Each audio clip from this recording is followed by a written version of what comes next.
Yeah. This is making me realize, like, I'm thinking, why, if he's doing a church, why would he do a college?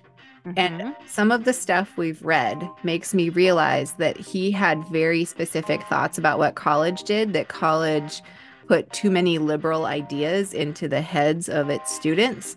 And this is making me think, we'll have to look for proof of this, but it's making me think that he was like, well, shit, they keep growing up and going off and like getting too smart to be a part of this. So, what if we have a college to make sure they are lifers? It's a very interesting See it theory. lots of different ways, but kind of makes sense to me. So it did operate for a good 50 years or so at this college. So yeah.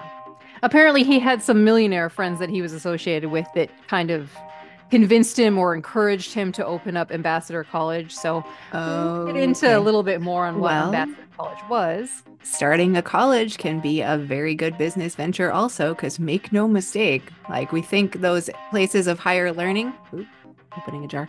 There you go.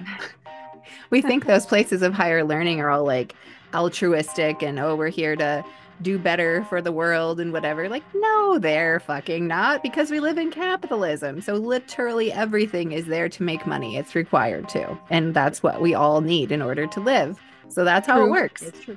So if he saw an opportunity to make money there, I also think that could play into it, Yeah. because that was Speaking his of money, thing.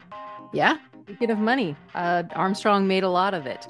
Around this time, I don't know when the official like golden years of the Worldwide Church of God were, but again, at this point, it's still Radio Church of God. Mhm. Herbert W. Armstrong started purchasing all these lavish mansions on what the locals called Millionaires Row in Pasadena. Patty, do you remember attending the Rose Bowl at one point? Maybe we did a couple Not the times. Rose Bowl, but the Rose Parade we went to a bunch. Rose Parade, was that held in Pasadena? Yep. Okay.